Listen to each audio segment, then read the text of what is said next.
Welcome back to the Alien Spaceship Talk Show podcast. And in case you're just joining us, you're listening to the Alien Spaceship Talk Show podcast with Emmy, Hikins, and Trevor.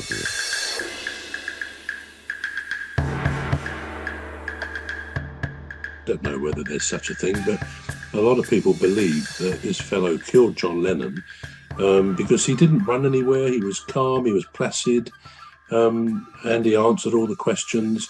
He went to prison, and I think he was going to be eligible for release, strangely, after 20 years. Well, in fact, he's still in prison, and what is it, 45 years later? Every 2 years he comes up for parole, and he's turned down every time. Probably a good thing, because I suspect there's people out there who might want to damage him a bit. Yeah.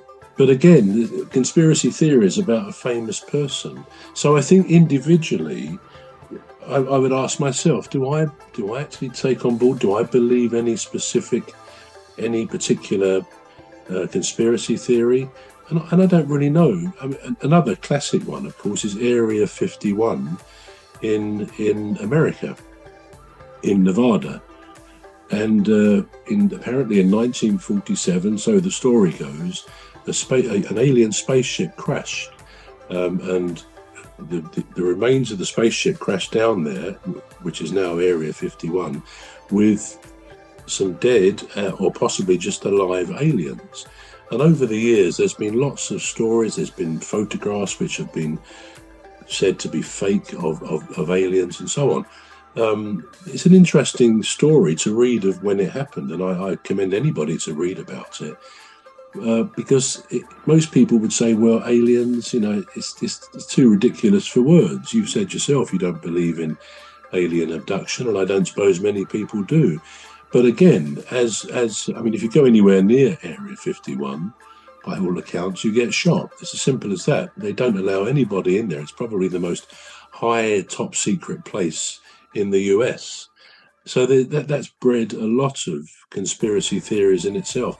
And just on the point of aliens, there's a very good book. I may have mentioned this before, if ever we've touched on this, and I forget what it's called, but I think it's called the Rendlesham Incident. Now, Rendlesham is a place in Norfolk, and I think this happened in 1980, it was 1980, around the time John Lennon was killed, because it was that Christmas, I think. And anybody who reads this book, I would defy to not say afterwards, there clearly is something in this, because what the book, in very brief terms, said, that an alien spaceship landed in the woods of the RAF base, which I think is still there, and it was an American Air Force base as well, but it was RAF Rendlesham, I believe. And when you read it, and how the radioactive scorch marks on the ground and all sorts of physical evidence of something that had landed. And this book it interviewed the then American boss of the place for the Americans, as well as the British personnel who were also there. And they weren't saying, oh yeah, we saw these little green men, which is of course the way that NASA and others, they rubbish these things by saying little green men. And of course, everybody thinks, oh, yeah, it's ridiculous. And I think it's a distraction thing, as you said earlier, about distraction. But anyway, that is an incredible book. And all I would say is when I read it a few years ago, my thinking about it afterwards was, as it is on a lot of these things, I've got an open mind, because there appears to be rock-hard evidence that something landed there. And it wasn't of this world. It wasn't an enemy's, vehicle or anything like that.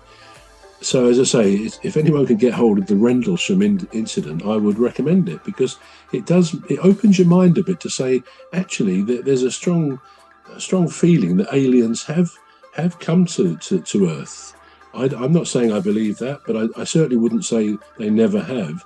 There was a period after Area 51, it was just after the war apparently, where President Eisenhower, and again, this is in another book, which I forget what it was called, but he had his diary wiped out for 3 days. He insisted it was.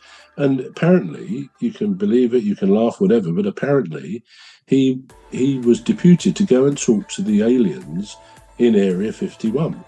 And Wow. 3 days he disappeared from his usual haunt at the White House and other things, and this supposedly happened. And when you read these books, they're not written, I think, by some nutter who's got nothing better to do. They seem to have a lot of evidence, and it seems a bit like whistleblowing much of the time. And sometimes it gets picked up by the main media, and sometimes it doesn't. But anyway, I'm going right off subject here with this, but about Area 51 and about aliens, that they are ripe for conspiracy theories. And again, my approach is to have an open mind. Some of them seem crazy and ridiculous, some of them don't. I'll ask you a question. Do you think that the moon men went to the moon? The very We're going to take a short break now. We're back shortly. You've been listening to the Alien Spaceship Talk Show with Trevor Gear and Emmy Hikins. The Alien Spaceship Talk Show podcast is looking for sponsors. If you're a company out there looking to spread the word about the products and services you provide, please get in touch with Deepstuff Radio Podcast on info@deepstuffrecords.com, or to use the contact form on our website to contact us, please visit radio.deepstuffrecords.com. Also, if you're looking to get involved on the Alien Spaceship Talk Show podcast, reach out via our Deepstuff Radio Facebook page. Thank you.